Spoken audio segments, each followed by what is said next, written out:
Welcome back to What Arty Noobs with General Disturbance. This is a T110E4. It's a Tier 10 American tank destroyer and a turreted tank destroyer at that.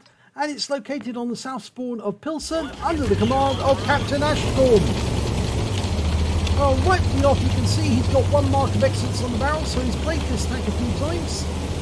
And what's so special about the T110E4? Well, unlike the T110E3, which it shares its main gun with, the T7E2 155mm gun capable of 750 alpha, it's actually a turreted tank destroyer. The E3 is a fixed gun. This one, the turret moves 90 degrees to either side, but it won't turn the whole way round. Now, the armour on this vehicle is really heavy at the front, and in fact it's akin to the T110E5, the heavy tank, in its frontal armour, but at the sides and the rear it's very, very weak indeed. In fact, that's where you have to attack if you want to take out an E4, because those are the weak spots. So you want to keep your front to the enemy if you're in an E4, and that's what Captain Ashstorm's doing. And he's using this T10 as a shield at the moment whilst he tries to engage the enemy across the way. There's a 50 TP, ricochets off that one, but he bounces around from the 50 TP. Now the T10's realised the situation, and I think he's going to allow Captain Ashstorm to take the lead on that corner. So he's got the 155mm gun capable of doing, well, huge amounts of damage, half the hit points of that enemy tank in just one shot. So can we get a shot on that ISM? We've bounced around through them for 390, going for the 50 TP. Nope, didn't get through the armour.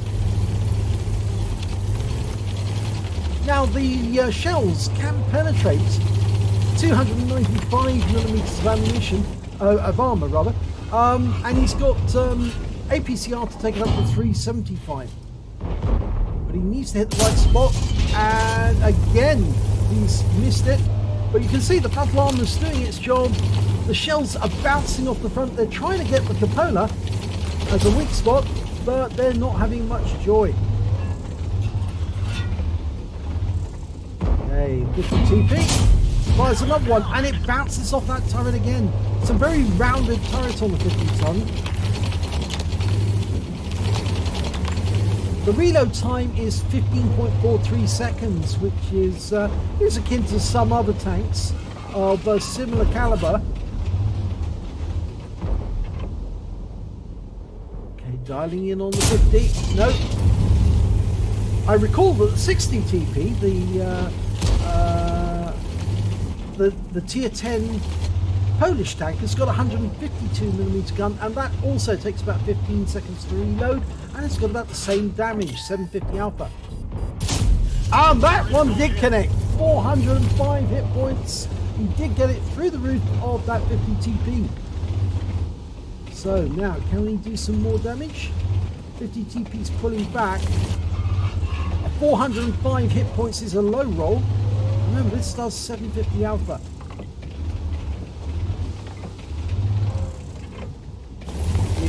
Not moving forwards. He's already tried a shot at the E4 and failed to get through. We're surging across the gap now. The Badger and us are moving towards those enemy tanks in the next factory along. The Badger just took a hit. Can we get a shot on that T54? Yes, we can. Right into his rear.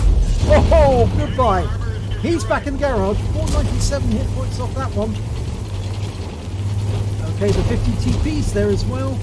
So as soon as we're reloaded, we can put him out of the game, and we bounced around for 440. Now it's time for payback. And then we're side on at the moment, which is not the best side to show to the enemy. And there is an FD215B 183, the Death Star. And just around the corner, a T34, and he's just been vaporized. 317 hit points. The shell went into his rear, penetrated straight through, and he was out the game. Now we're going to get that Death Star. Well, we can get him with one shot. Just reloading, ready to go. Come around the corner, and he's gone. So that's 3 kills but we got tracked by the Death Star's 183. Okay, we're ready to go.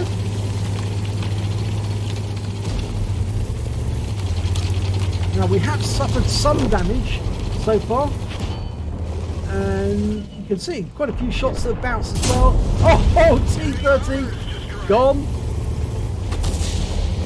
That's 4 kills. Now there's an Object 261 over there, and whoa.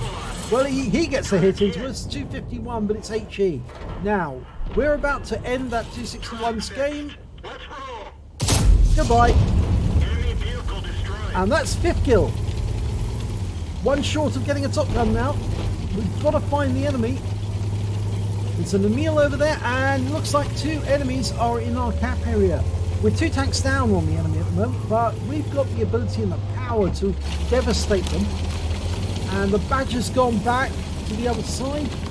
We're hastily driving through the gap because obviously, as I said, the sides of this vehicle are the weak spots. There's the strip. Oh no, went through the field of fire too quickly. And Captain Ashton was very wise not to take the shot, because if he had taken the shot, he would have been waiting another 15 seconds. And he's only got a limited amount of ammunition. He's got 16 rounds left, and he needs to destroy 6 enemy tanks. Okay, Badger is engaging somebody who's just around the corner. We're going to go through the factory. I think it's somebody, a Patton, M46 Patton, over in the corner. And I doubt that Patton's got the power to penetrate us. There's a Carnarvon. Say goodbye, Carnarvon. That's it. 708 hit points. He's out the game. And that's a Top Gun. Now, we did take a round from behind. I'm not sure who did that. Oh, it was the Carnarvon. It was the Patton who fired one at us, but he only got 8 hit points out of us. And there's a Pantera over there. Right, we've still got the possibility of getting a Radley Walters. We've got to get another 2 kills. That Pantera is very low on hit points. Now, if we can get to him in time, the Badger has got only 1 kill. And he's also in platoon with us, but so is the GWE100, and he's dead. So we've got no chance of getting a Brothers in Arms, but every chance of getting a Radley's. Right, there's a Striv over in the coal area. The Pantera is the, I suppose he's the closest. We don't really want to get hit in the side by that Striv.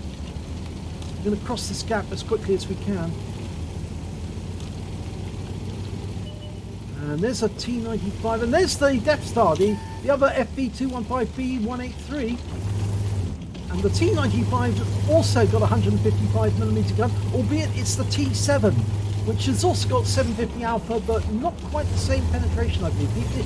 It's not quite the same gun, because this is the E2, and that one is just the T70 on that one, standard one. Oh, lovely hit! That's a high roll. 768, but we took a round from the FV215B, which was a Hesh round for 575. Now we're going after him, because now he's a one-shot. So it's the first one to get the FV215B. It's also going to be online for Radley's, and he's out the game. So there's only 2 enemies left. One of them is the Striv, and the other's an M40, M43, and there's the Striv. He's the other side of the coal pits, heading north. Now, can we get a shot into him? And that's the M40, M43, and we know he's up on the corner of the map. He's probably in grid square A0. And that's what Captain Ashton is indicating, but he's down to just 32 hit points. So we can't afford to get another hit from anyone, because that will be curtains for him. I'm not sure exactly. Oh, he's actually closer. He's just up on the heights. I'm trying to look for where that damage actually hit. Nope, can't see it.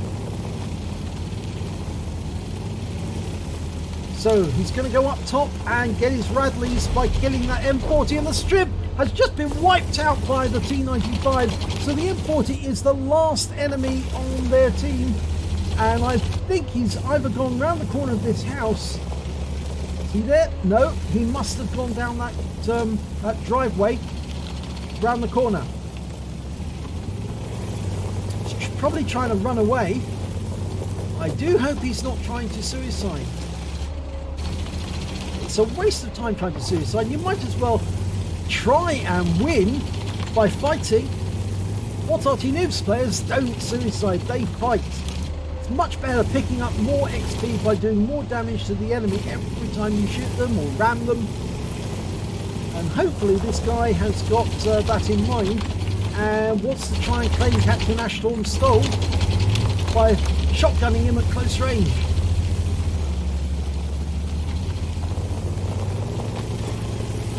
Now where is he? Well, he's not round here. Unless of course he's made his way around the back. And that's possible. We might be about to see him. There he is! And he's gone! And that's a Radley Walters. I'm good for him that he decided to fight. Unfortunately, he wasn't as quick on the trigger as Captain Ashtorm was. And so he was a good Arty player, but just not as fast as he could have been. Let's have a look at the end of battle stats. And it's an ace tanker for Captain Ashtorm in the T110E4, the Tier 10 American tank destroyer. He also picked up a Reaper badge for getting successive kills, 3 kills in a row, at least 3 in a row with successive shots. He picked up a Pascucci's medal for getting at least 2 enemy SPGs in the game. In fact, it was the M40 and the Object 261. There were only 2. He got a Radley Walters medal for getting at least 8 kills, a Steel Wall for surviving the battle, having blocked the most damage by the enemy, at least 11 shots and surviving the battle, and a Top Gun for getting at least 6 kills in the game. And in fact, actually, there's so much in the way of results, you have to scroll the page to see them all. It's that bad. Well, that good. Anyway, the win 8 for that game was 4,875 super income standard. So let's have a look at the team score. Well, there you go. Look at that. It wasn't him who got the highest amount of damage on the team. That went to the T95. He picked up the high caliber. He did 4,602 hit points of damage. Captain Ashtorm came in just under that with 4,526.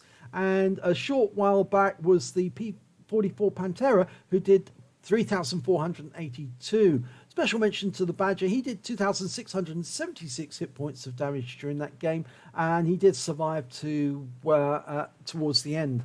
When it came to kills, it was Captain Ashtorm who by far got the highest amount. He got 4 times more than any other person managed to get.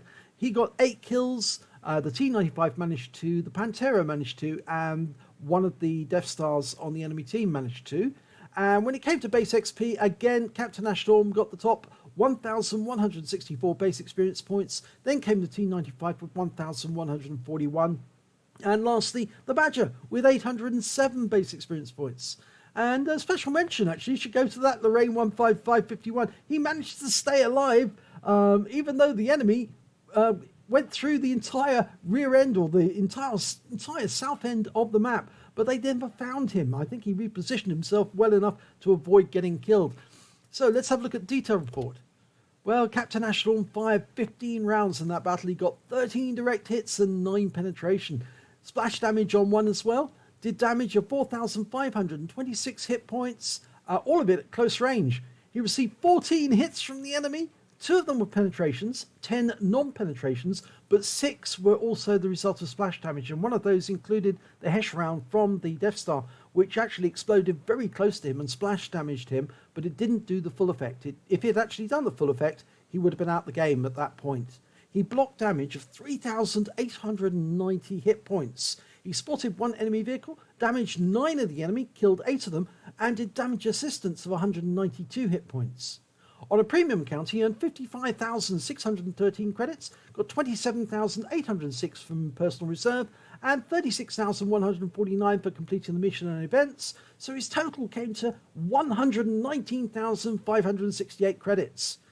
After repair, ammunition resupply, and consumables, and he did use premium consumables, Coca-Cola, he actually ended up with only 55,294 credits, but it was still an extremely good game, and well worthy of a replay, especially the fact that he got a Radley's in such a slow vehicle, driving around the map, taking them out one by one. He picked up 15 awards for all the medals he managed to get. It was a bucket full of medals, it certainly was. And 15 bonds is not bad at all. He also earned 1,746 XP, ×2 for the first victory of the day, 960 for completing the mission and events. So his total haul was 4,452 experience points altogether. So a fantastic round there by Captain Aslains. Congratulations for getting such a lovely set of medals. It really is heartwarming to know that such a slow tank, well, slow-ish. I mean, it's not absolutely terrible in terms of slowness, but it is quite a slowish tank destroyer, could actually do such a lot of damage in one game, and I'm sure he's very happy to have recorded that, because Captain Aslains likes to get good games in all of the tanks that he plays, and I know that. He's only got 1 mark on this vehicle at the moment, but he's certainly going to be well on his way to getting 2 marks. So if you enjoyed that replay, please give it a like and do subscribe to our channel, and hopefully it'll be your replay that I'll be featuring in the next video.